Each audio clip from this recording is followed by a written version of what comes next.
Welcome to the Astro Psyche. This is your weekly astrology forecast for May 6th through the 12th.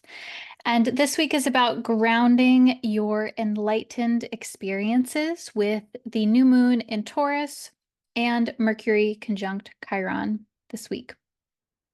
My name is Shawna McGrath. I'm a psychotherapist and astrologer, and I'm really excited to be able to share the astrology of this week with you from a psychological perspective. So let's talk about what is happening. So first, before we get into the new moon, we will talk about Mercury being conjunct Chiron. So this is happening in Aries. This is exact Monday, the 6th of May. And Mercury and Chiron have been very close for quite some time now. So they've been sort of hovering together, and they will finally meet and come together this week.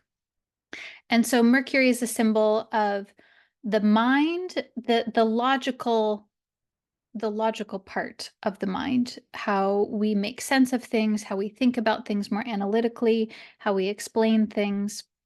It's also connected to the conscious linear sort of pathways of thinking.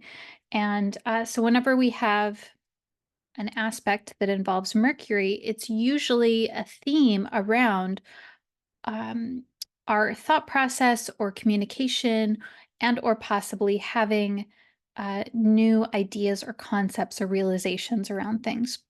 And so when we're talking about Chiron, Chiron, among other things, is a symbol of healing. It's a symbol of how we sacrifice our energy in order to help someone else, and our relationship to that and our relationship to healing. Now, Chiron is also very connected to mentorship and astrology and the healing esoteric arts of all different kinds, because the mythology that Chiron is based on, Chiron the centaur, was a physician, he was a healer, he was a magician, he was an astrologer, and he especially had a mentorship or teaching type of role with the folks that he worked with. So he was sort of had like an apprenticeship sort of situation going on. And so so these themes are present with our conscious mind. So these themes around learning something new, around learning a healing art, or around healing yourself or healing others, if that is something that is already present in your life. There is new information to be had. And maybe this, in a more practical way, maybe this is you gain some information about healing yourself in some way, whether that is physical, mental, emotional, etc. Maybe there is some more info, some new insights. I think also this week, the theme of this week is really about making practical the things that we've been thinking about for the past couple of months, because we've had a lot of energy in the sign of Aries. We've had those eclipses, we've had Mercury retrograde in Aries, we've had Jupiter conjunct Uranus, and so there's been a lot of energy that's been kicked up. And this week, it feels like there is more of a grounding in all of these realizations and these enlightening experiences, like these aha moments that we've had. There's an ability to ground these into more practicality.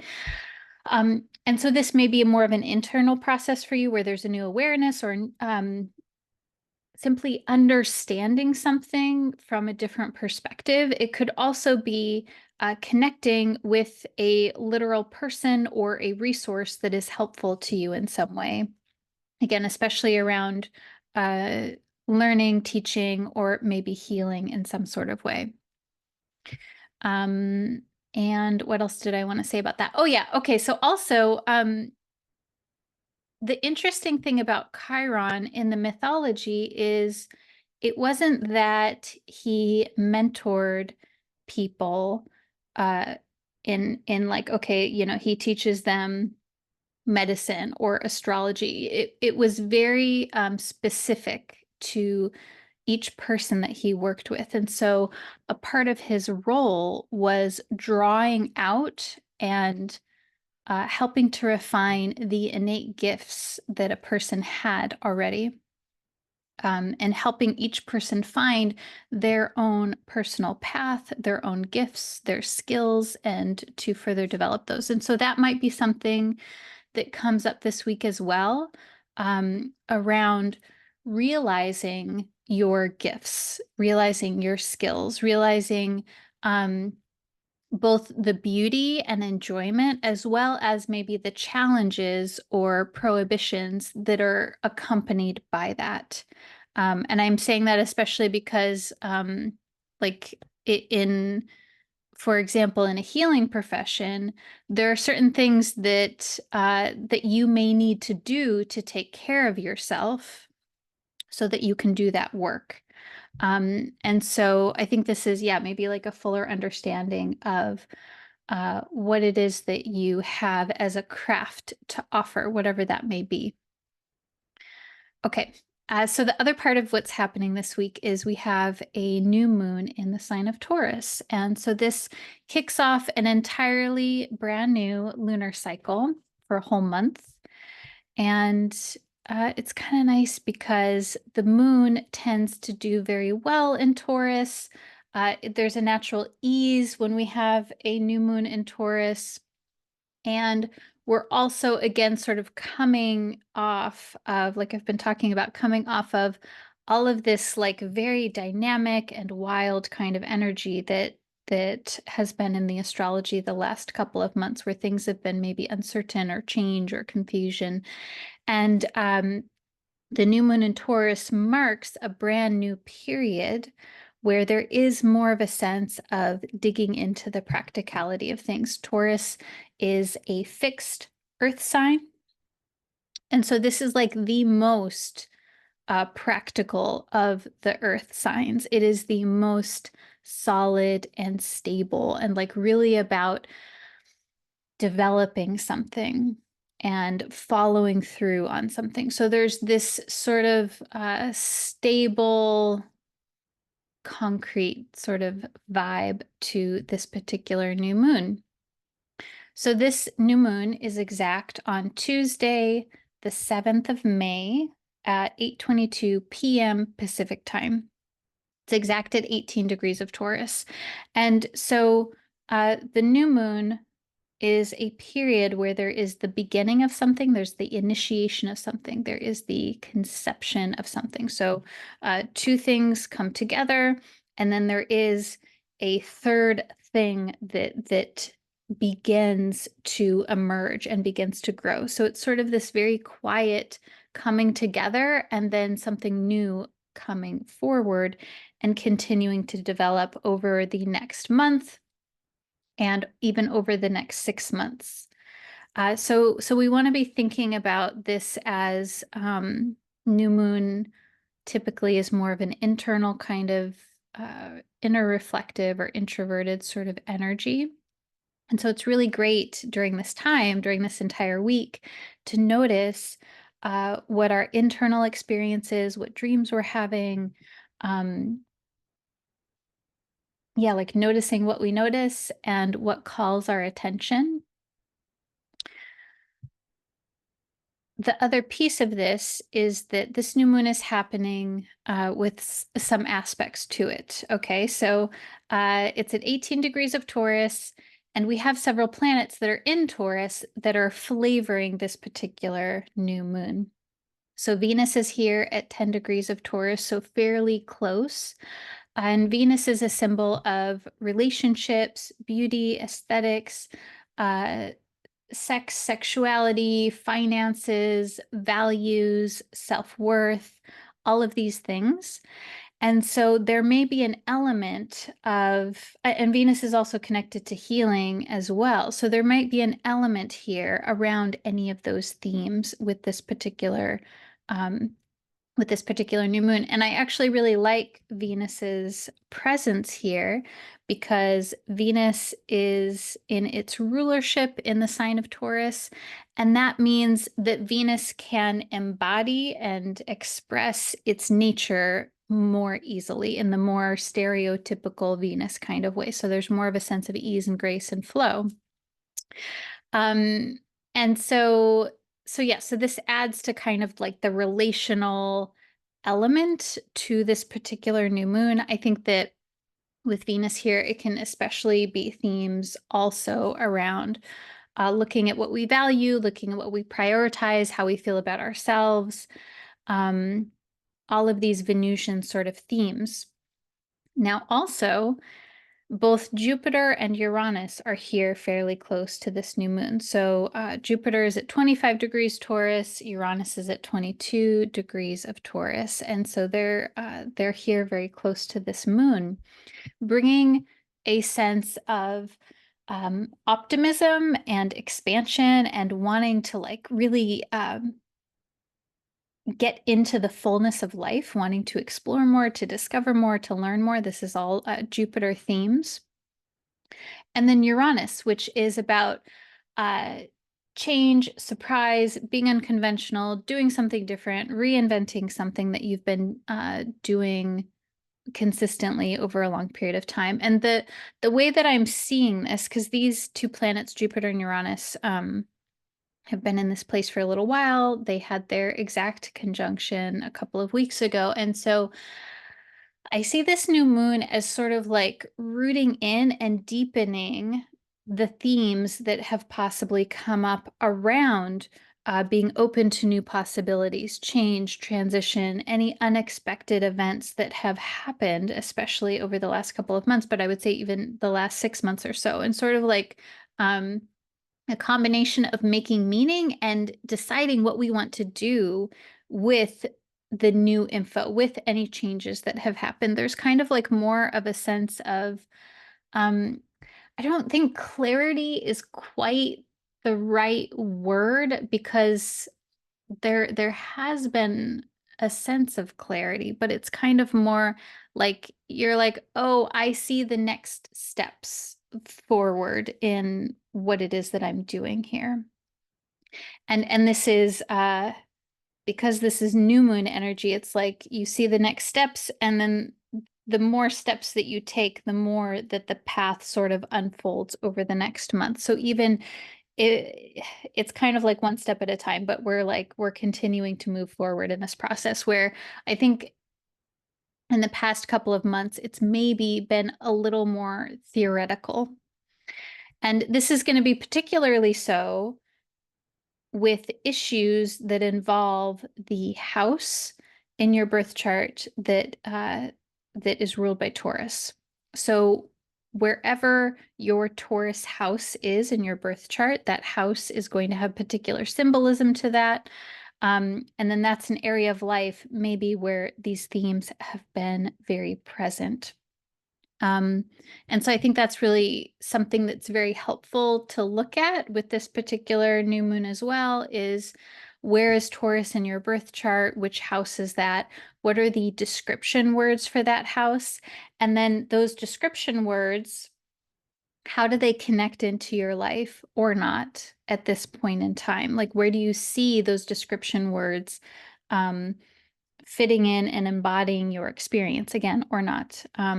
I think two great resources for this are Donna Cunningham's book called Moon Signs and Robert Hand's book called Planets in Transit. Both of those, like, there's a wealth of information there, but especially to understand some basic keywords about the houses. Okay, I digress. So yeah, so Venus, Jupiter, Uranus are all mixed into this new moon in Taurus cake, so to speak. So themes around new conceptions, unions, coming together, a new concept, especially something that may involve relationships, self-worth, values, finances. And then there's kind of also this like unconventional or unexpected things like growing, expanding, learning more, etc. All of these themes are sort of wrapped up in here. And I know that sounds like a lot. And yeah, like life is complicated. Sometimes there's a lot of different nuance to a scenario. The other piece about this new moon is that it is also making a helpful but very subtle sextile aspect to Saturn and Neptune. And Saturn and Neptune are really together are sort of this like paradox um,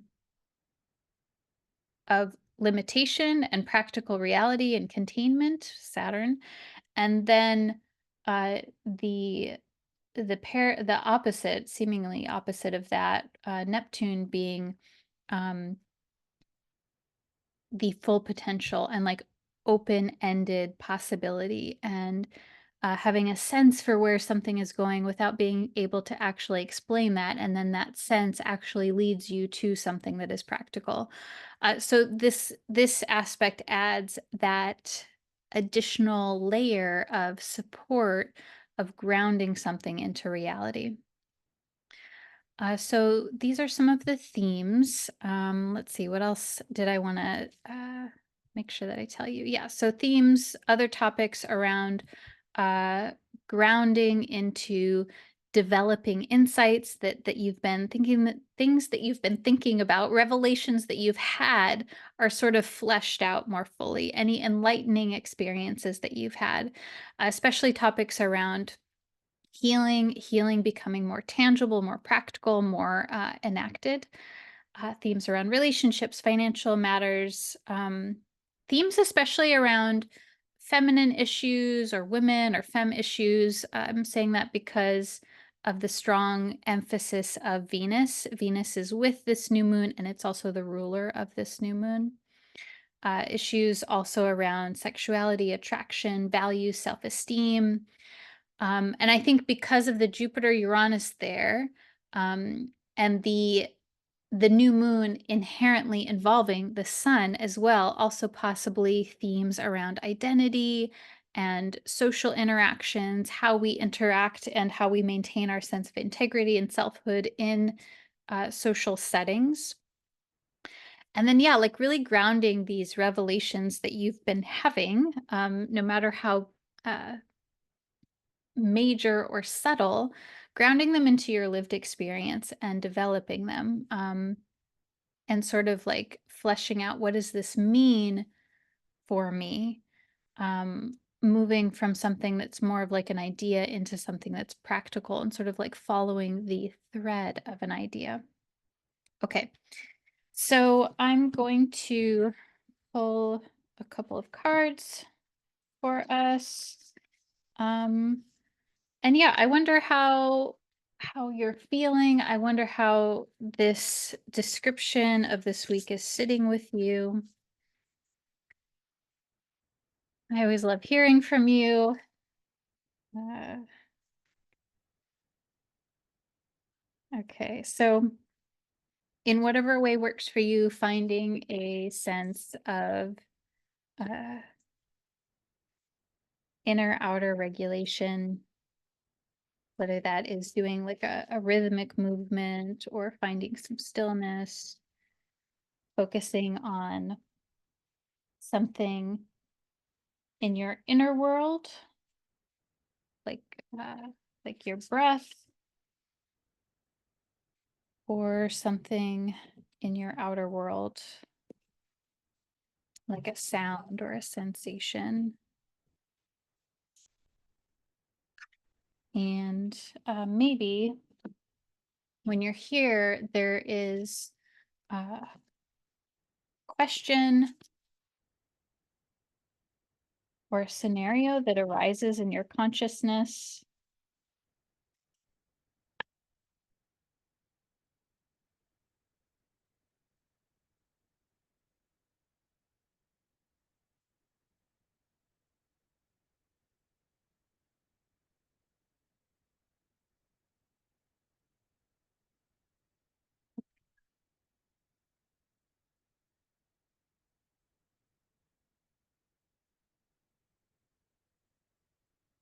Okay, so today I pulled, oh, okay, all right. So today I pulled one oracle card and 3 tarot cards.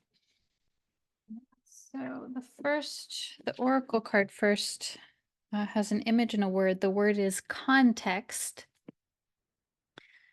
And the image is of this person who has like this mass of really vibrant red hair. It's like actually it's kind of a couple of different colors, and it's almost like their hair is like sort of bush-like as well. Like it's very like there's branches. They have maybe like a tiara kind of thing with like branches and berries in it. So the hair is like red, but then on the outer edges, it sort of blurs into like blues and greens. And in their throat and down into their chest area, there's what looks like a dragonfly with its wings outstretched. And yeah, like the body of the dragonfly goes down through to the chest. Really beautiful, striking image. And so I'm going to read from the book for you, but when I'm looking at this, like the focal area is definitely like this mass of hair, and like even like the halo, and then like the throat. And when I think about dragonflies, what I know about dragonflies is that they actually start as like entirely underwater beings, like they're little, I don't know the right word. They're not tadpoles, but it's kind of like uh, they exist only under the water. And then at some point, they transition and then they suddenly are above water animals. And they, of course, they live near water, but they sort of make this metamorphosis into something entirely different. So there's this theme here around, it's very interesting because we're talking about new moon in Taurus. Taurus is typically associated with, when we're talking physically, the voice, the throat, speech, um, taking in information, but also communicating. And the emphasis here, a part of what I'm seeing in this card, is that dragonfly at the throat. And so there's something here maybe around a transition or transformation or an alchemical transmutation around your voice, your throat, your how you express yourself. Okay, so I'm going to read from the book context. Okay. Interpreting one piece of the puzzle in isolation leads to error. Avoid reading too much into one thing. Taking in the fuller picture will take time and effort, but it will bring the perspective required. A flyaway comment or aside means nothing on its own. An overreaction or misunderstanding causes unnecessary fireworks. Truer meaning comes with broader context. Okay, this is really interesting because I feel like this plays into the tarot as well. So, of course, initially, I wonder what that brings up for you, what that makes you think of in the context of your own life or your own experience right now. But definitely like this theme around looking at the broader context of things, getting all of the info.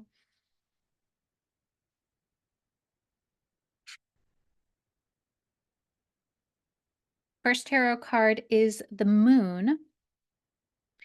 And the moon to me feels complicated sometimes because the moon tends to be a symbol of the personal unconscious, well, I guess in astrology and then also in tarot. So um, in astrology, the moon is, it's funny, we're getting the moon card when we have a new moon.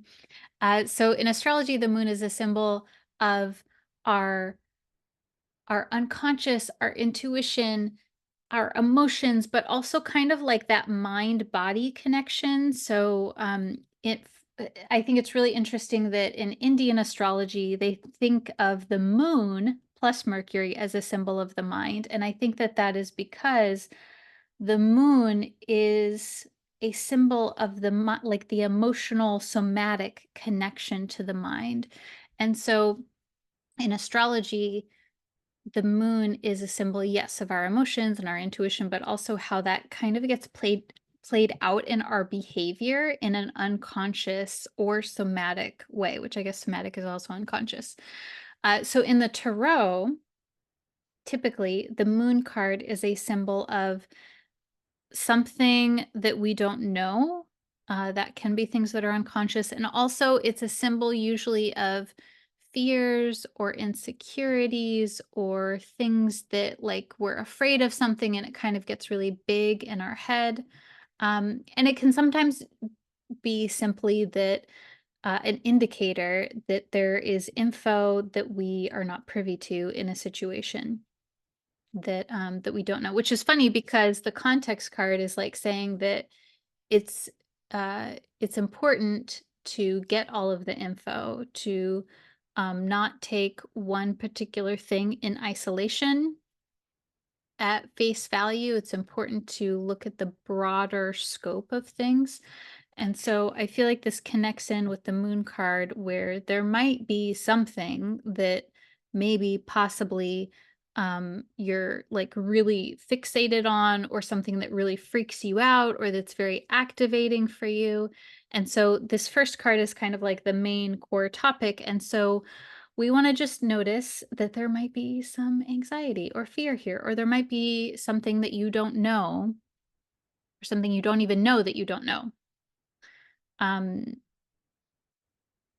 and I think it's really sweet in this card in particular. This figure is sitting on the moon and they're just having like a little cup of tea or coffee or some kind of hot beverage.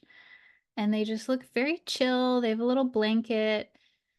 And this reminds me of Rumi's poem called The Guest House. And the poem basically talks about welcoming in all of the feelings into your guest house and like not turning any one feeling away. They're all guests. Oops, sorry. They're all guests, and that and I always think about that, and that actually helps us to psychologically, that helps us to process things because we're making space for what our experience is. And so I like this figure in this card as a way of dealing with feelings that are maybe scary or intense, or when we're not sure what's happening. Okay. A second card is the death card. And so the death card, I realize, can feel scary because of the name.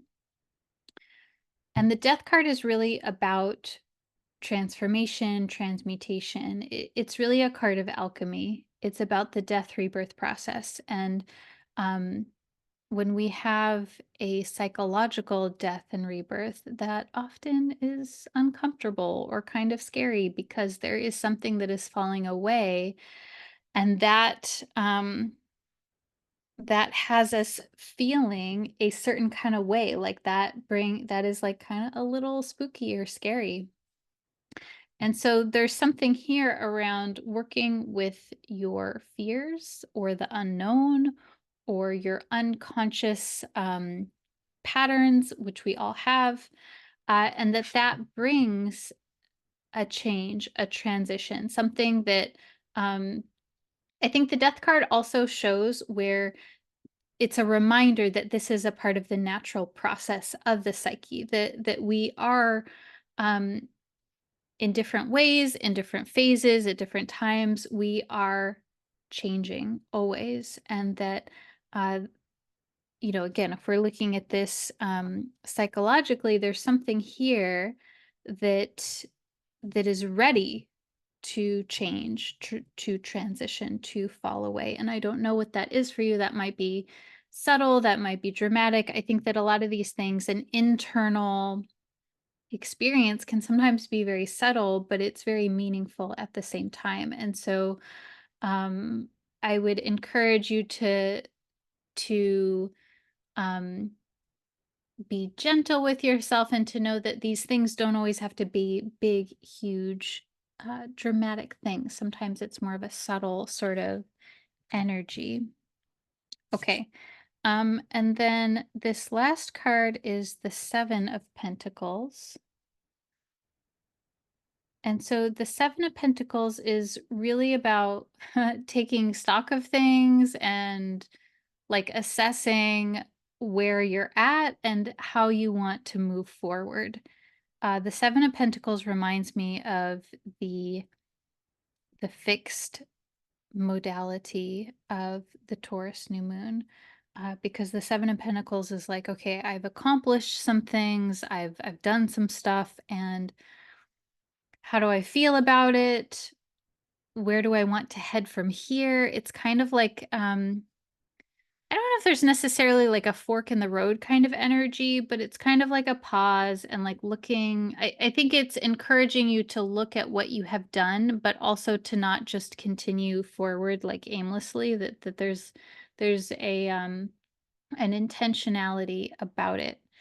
And so there's like this contemplative kind of quality. And so this actually brings me back to the context card, because I think this card is really about looking at the big picture, right? And so um, as you're contemplating where you're at, you're really looking at the big picture. That's helpful maybe for you at this point in time. So there might be, with this particular lunar cycle, there might be some fears, some anxieties. There might be something that you don't quite know yet. And when you curiously and non-judgmentally explore that with, like this figure with a sense of chill as much as possible, then there is this transmutation that happens. And we see the transmutation in the death card and then also in the dragonfly uh, image on the context card. So there's this very meaningful change, and then that brings you to a place of wanting to contemplate and to assess and like looking at the bigger picture and looking at your context. Like, what is your context? And I'm really thinking about Jupiter, Uranus, when I'm thinking about this context card too, is that after you have a major change in your inner world or you have a new realization, that you're kind of at a different place. And so it's very helpful to look at things fresh, to look at things anew with your renewed perspective. All right. So I hope this is my reading for you. I hope that this is helpful. As always, I love hearing from you and how you're doing and how things are landing for you. My name is Shawna McGrath. I'm a psychotherapist and astrologer, and I work with folks for depth psychotherapy, where I do include astrology in that process. If you're interested in learning more about me and my work, you can find me on my website, theastropsyche.com. Wishing you a wonderful week, happy new moon, and I'll see you soon. Bye.